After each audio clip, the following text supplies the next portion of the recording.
Hi. What up, Hawk fans? This is Emma Welch back with your on-campus interview. Today I am joined with the specialist guest. Go ahead, introduce yourself. Hi, my name is Samantha Sabrosky. I'm from Gladstone, North Dakota, and I am here for the Dickinson State Rodeo team. Yes, we are here in the brand new arena. It looks awesome. By the time this is coming out, Cowboys and Candlelight will be over. The grand opening will be over. And can you just give us a little bit of information on what Cowboys and Candlelight is, what it does for the rodeo team, that kind of thing? Yeah, so Cowboys and Candlelight is our once-a-year benefit for the rodeo team. So basically we get everyone together, and now this year is going to be in our new arena, and we're trying to help build donations and make our scholarships bigger throughout the year. So it kind of just gets our name out, get people to help sponsor the rodeo, sponsor us to go down the road, and yeah, it's a good deal. Awesome. So this new arena is a huge project that Kyle has been working on for a really long time. How is this going to change DSU Rodeo in the next coming years? I mean, you're a senior. Yeah. You're only likely going to have a little bit of time in it, Yeah. but yeah, unfortunately for me, I only have 4 months in it because we have 4 months left to rodeo. But for people up and coming rodeo kids, I mean, this means a lot. I mean, I've lived in North Dakota my whole life, so we have harsh, cold winters, and it's hard to find a nice arena to get into. So this just helps us practice more and get to the level we need to be to go to rodeos. And they're gonna still have the Blue Hawk Stampede out at the fairgrounds. At the moment, I think so, but they're trying to maybe convince to get it in here eventually. Cool, so cool. I think it'll be cool. Yeah. Yeah, awesome. You've been in rodeo for a long time. I'm sure most people who've been in rodeo have done it most of their lives. How has it impacted you, changed the person you are, built connections, that kind of thing? Yeah, so I've rodeoed my whole life, so just going down the road, I mean, you meet so many people, and just the interactions alone kind of change your personality. I've always been a people person, but it helps me to make new friends and just kind of fit into a crowd. And by doing that, you meet so many people, you make new connections, and you kind of can get somewhere with that. So yeah. Awesome. What has been one of your favorite memories, from DSU rodeo in general, even just with your horses? Yeah. I guess It's a harder question. Yeah, that is a hard question, but I guess, I mean, I've done little pee-wee rodeos all the way up to college rodeos, but I would say I love going to rodeos with my family, and I used to compete with my mom and dad, so going in as a family and competing is kind of cool. So I mean, I think that's kind of a core memory to rodeo with your family. Awesome. So, and I just want to know what events do you do? I don't know. Yeah, so I break away and I team rope, so I heel the awesome. steers and then rope calves. So. Awesome. Yeah. Healing. That's, I think, the harder part. Oh, I don't actually absolutely, yeah. I don't actually throw ropes, but when I watch it, that looks like the harder part. To me, it is the hardest event to do, but it's the funnest, if that kind of makes. I mean, it's challenging. So you have a lot of bad days, but once you can actually do it and you're good at it, it's so much fun. Yeah. Yeah. Okay. Last question I have for you. I ask it on every interview. It's kind of a tricky one. Some people struggle. Okay. And that is, what does DSU mean to you? Ooh, DSU. That is a good question. DSU, I mean, I've learned so much here and I've grown so much, and I mean, it's an experience that I will never forget, and I'm so glad I came here. But to me, DSU is like a small community where everybody knows everyone some way, somehow. Yep. And somewhere down the road, someone's willing to help you out. So, I mean, DSU is almost like a home, you know, in some aspects. So, yeah. Well, thank you, Sammy, for of taking course. your time, for being on this interview. I hope that Cowboys and Candlelight goes well this weekend. Yes. I mean, this will be out after Cowboys and that's Candlelight, okay. but it's still going to be fun. And with that, I'm going to send this to Xander.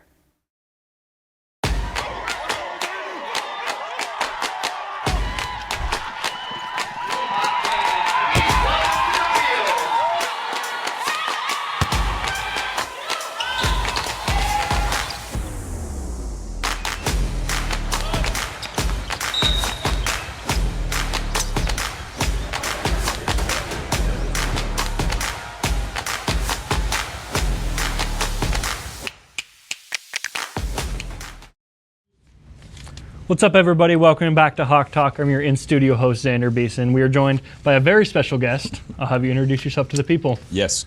My name is Colby Wartman, originally from Worland, Wyoming, and found myself in Dickinson, North Dakota. So, yes, sir. Been on a crazy run of Wyoming people on here. Okay. I always say, as a Wyoming guy myself, I like to bring in as many Wyoming people Where as are you possible. originally from? Gillette. Oh, okay. I was just okay. back there last weekend. Awesome.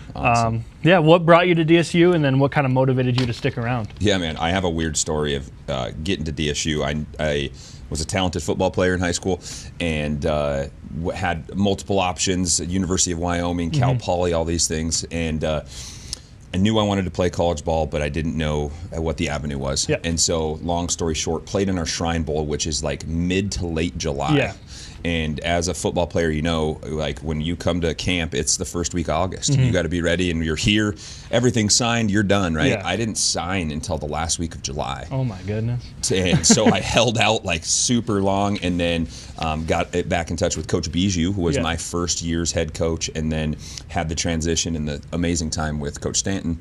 But that's what came up here. Honestly, I wanted to go somewhere else that everybody from Worland, everybody went to UW to drink and get their degree, or they go to Black Hills if they're a decent athlete. Exactly, yeah. I knew nobody. The only person I came up here was Mr. Pat Sweeney. He was originally from Worland, came up and knew nobody, and that was the goal. Awesome, yeah.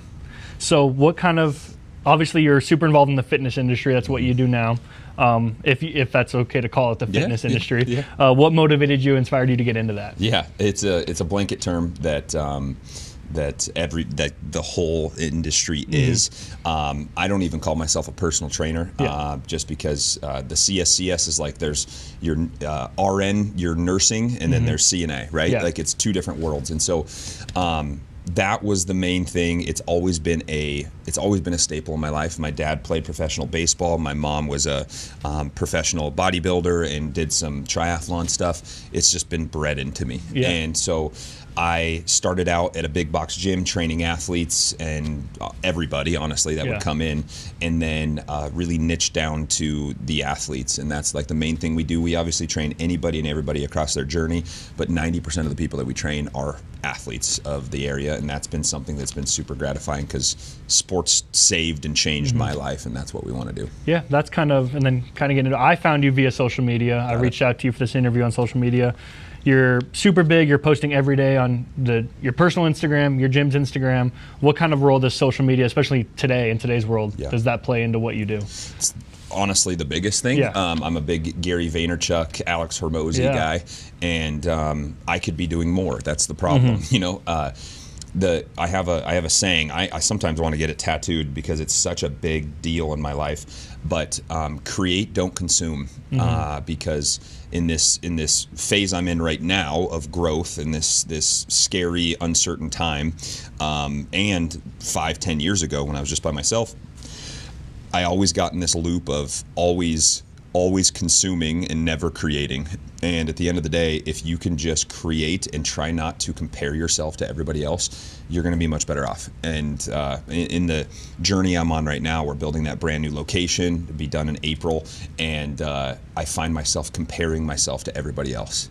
And at the end of the day, you just need to document your day, put it out there, and the people that vibe with it, they vibe with it. The people that don't. Yeah. And so it is a huge time suck in a good way and a bad way in my life, but it's something that without it, I don't think people can build viable businesses anymore, like truly. And the AI swing is the thing, dude. I talk about it very frequently because I feel like it's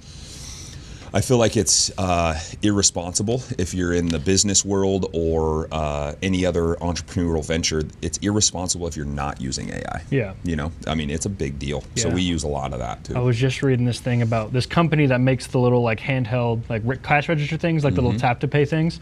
They let off a bunch of people because they're like, oh, we can just have AI do this. Yeah. And then a bunch of problems came up that AI couldn't fix. I know. Yeah. So it's there's a ton of stuff that goes on with it, man. And we're big proponents of like Anthropic, and Claude is what I use. And man, it's not 100% perfect yet. Yeah. It is for some things, but that human touch, that human nature, that coaching you and pushing you, like that can't be taken away. 100%. There's things that can be, but that can't be taken away. Yeah, we could be here for hours if we just sat here and talked about AI. Yep.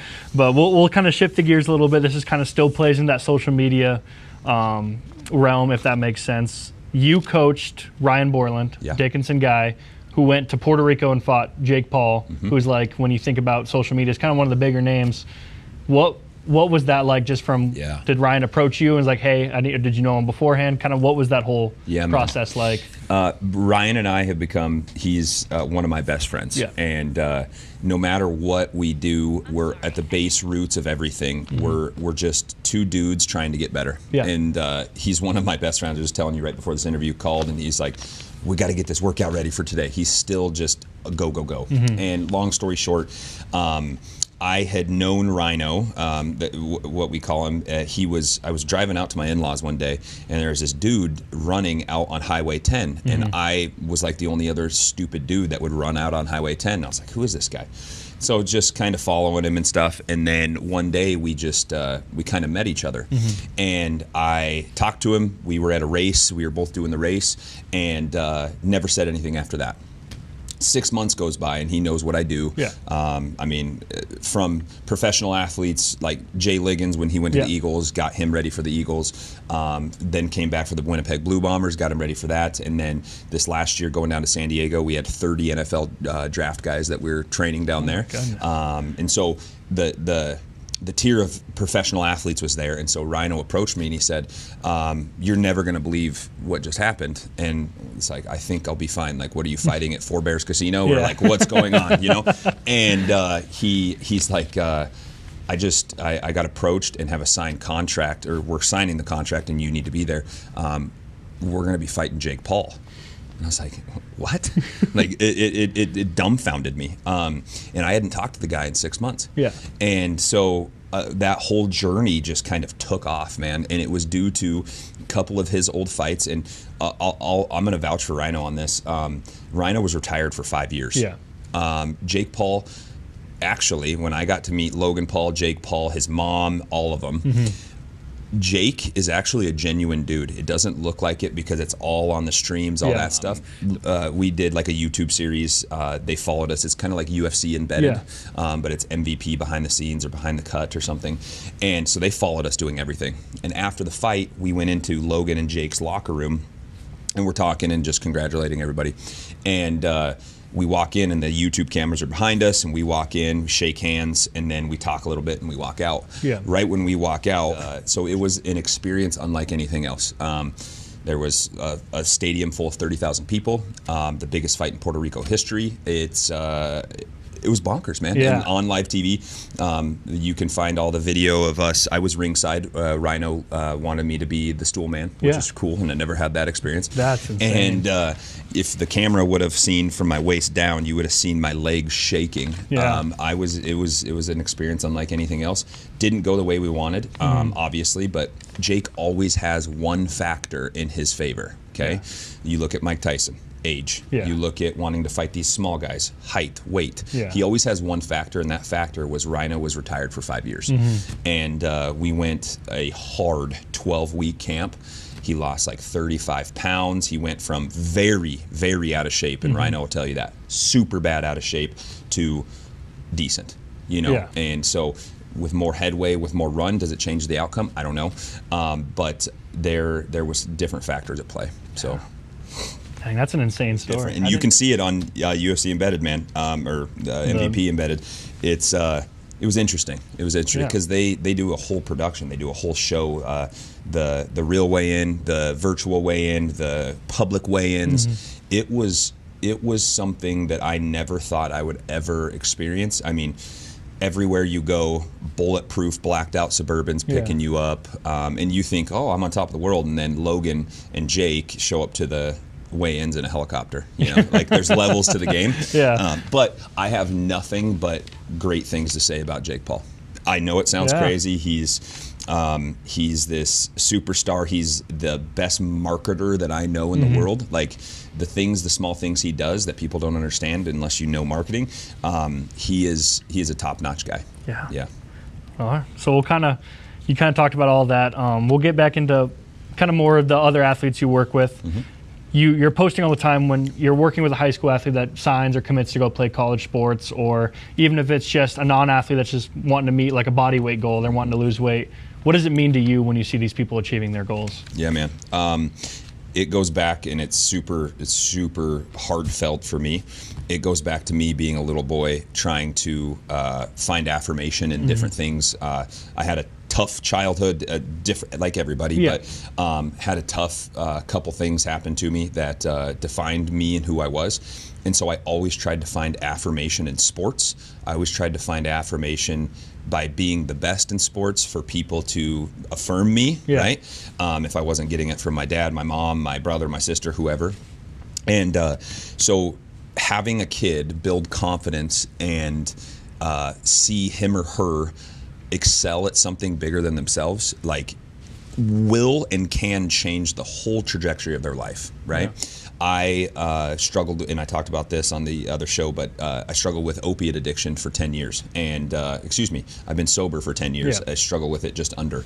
And it was something that completely changed my life. But I was able to put it at bay long enough to get exposed to playing college sports, being a leader, doing these things, and it completely changed my life and saved my life more than anything. And so when these kids sign, we just hit with all my years of coaching, we just hit over 150 kids sign college scholarships. And again, we're one small piece of that puzzle, but we're glad to be a part of that puzzle. It is changing the lives of that many kids in my industry and what I do specifically. We get in our way, and I don't understand the ripple effect until the ripple effect's right in front of you.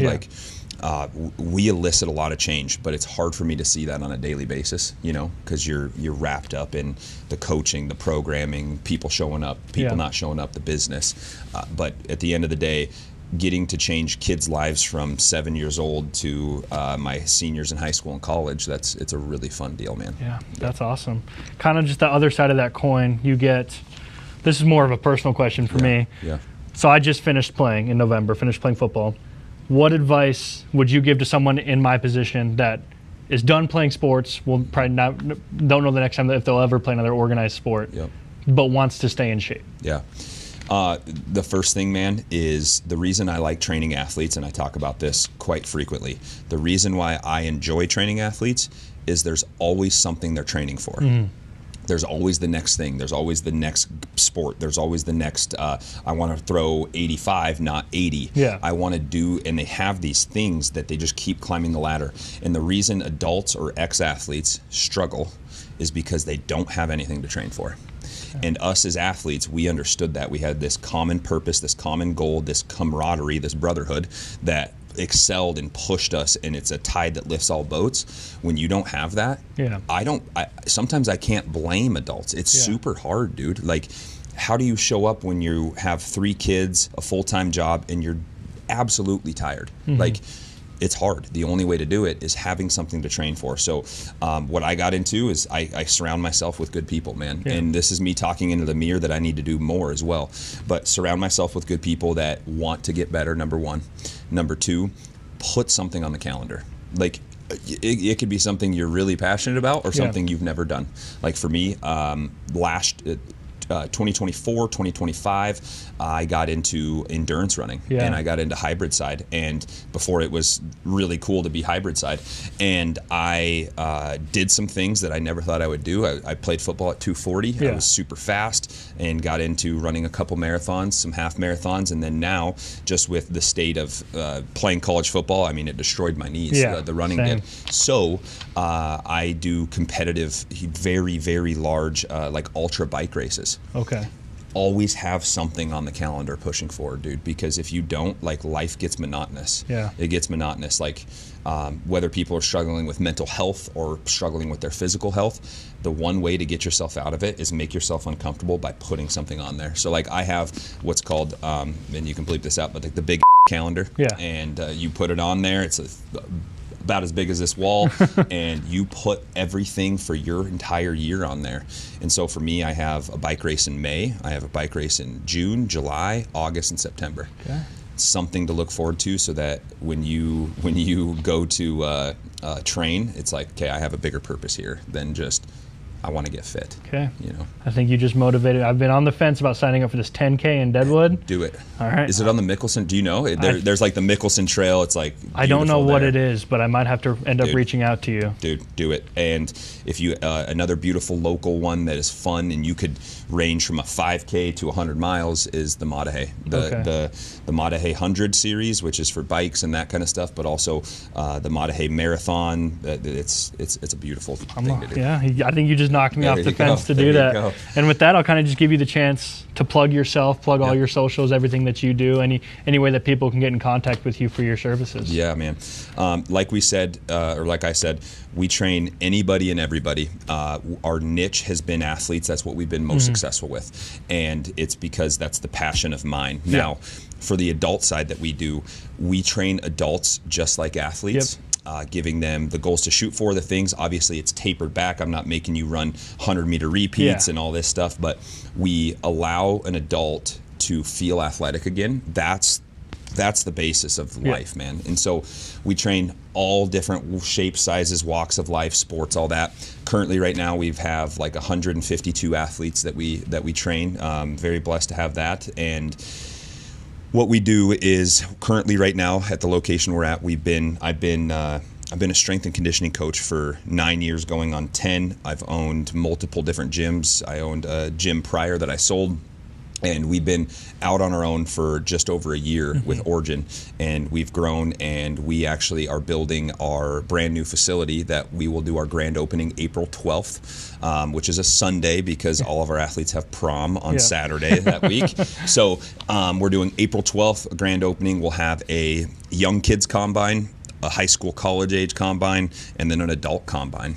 And people can come in, they can get all their testing done. We have leaderboards, and this new facility has been a huge piece to this next step, but it's been super stressful, right? Yeah. Like all the things.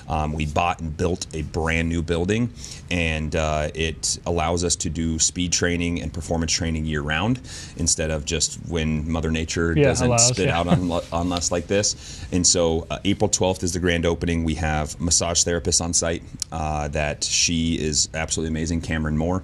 She will be able to, anybody and everybody, the public, whoever, she has her own deal in there. So we have her on the massage therapist side, and then we have a full recovery studio that we just got confirmed. So red light therapy, sauna, cold plunge, compression boots, EMS, body scraping, all that stuff. And that's for the public to enjoy as well. You don't have to just be an athlete of ours. And then just expanding our footprint, allowing us to have a bigger and better experience for everybody. That's what it comes down to. Our whole mission, and we've always talked about this, and I have it on all of our shirts, is better athletes, but most importantly, better humans. Yeah. Like, building better athletes is easy. Yeah. It really is. But building a better human and a more respectful human and somebody that wants to push forward and be a productive member of society, that's what we do. And so April 12th is the big day. You guys can find us on at Origin Performance _ on Instagram. You can find us on at Coach Wartman on Instagram. Our website is originperf.com. Brand new AI assisted, beautiful website. And so that's what we do. We would love to have both adults, kids, and high school, college age kids that want to come compete and see what we got going on. That will be April 12th. The exact times will be, I believe, 1 o'clock, 2 o'clock, 3 o'clock, and that's what we're doing. And so it's a cool big piece of what we're trying to build, something that Dickinson hasn't ever had and never seen. So awesome. Well, with that, we'll ask you the last question. We ask this to everyone that comes on HawkTalk, since we are a DSU show. What does DSU mean to you? Man, coming to DSU, as I said, I didn't know. I was a lost high school kid. Didn't know what I was doing, why I was doing it, and I just had a conversation with Coach Stanton before I came in here, and all the people that are involved with that.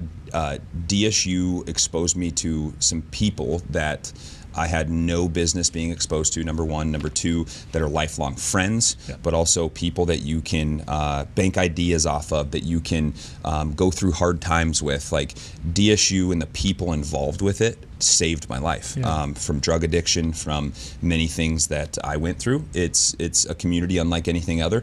The best way I can put it is this, and people can say, well, I'm Valley City proud, or I went to Jamestown, I'm a Jimmy. It's okay.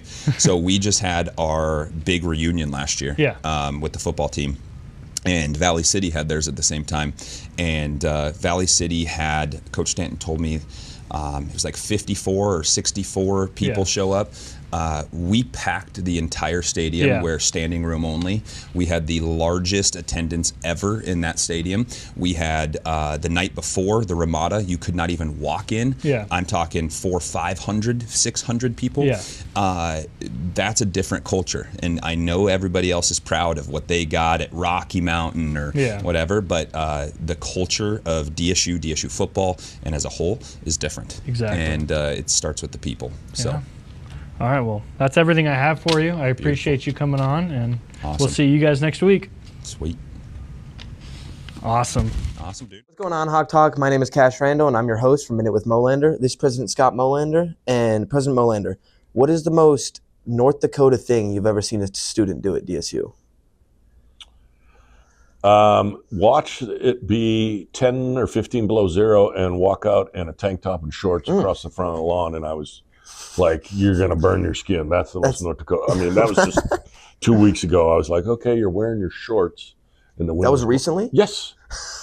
Yeah. I was like, what are you're going to, Because the other day I saw somebody, went outside during this weather, guy my age, wasn't paying attention, took his gloves off to do something, and then now he's got salve and he's all bandaged up because he burnt his frostbit his hand.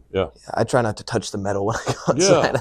So don't lick any poles. I haven't seen anybody do that, but I saw somebody wearing shorts 2 weeks ago when it was negative 20. These kids out here. I know, right? Wow, what a great set of interviews. Nice job, guys. My name is Xander Beeson. I'm here with your weekly recap. It was a huge weekend for Blue Hawk Athletics, so let's get right into it.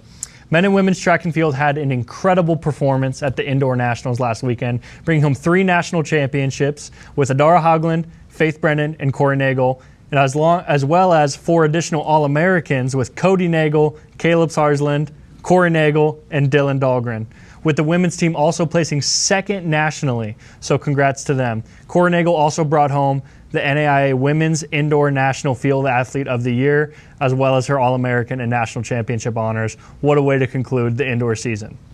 Both of our wrestling teams wrapped up their seasons. They are now sending all of their wrestlers to nationals. Men are sending 4, women are sending 5, so good luck to them this week at National Wrestling. Softball is in Arizona with their spring break trip. They're off to a hot start, going 4-1 in their first 5 games, with Rianne Butler earning Frontier Conference Pitcher of the Week. They're set to compete in 4 more games before they head back to Dickinson for the regular season. Baseball's down in Florida, and they're off to a 3-1 start. They're also set to play 5 more games this week before they prepare for their regular season. Competitive cheer competed in Columbia, Missouri last week, where they took 3rd at the American Midwest Conference Championship, with 5 athletes receiving 1st or 2nd team all-conference honors. They now await to see where they will place in the NAIA Nationals held in Topeka, Kansas later this month. We wish all of our Hawks good luck in their activities and competitions this week, and as always, Hawks are up.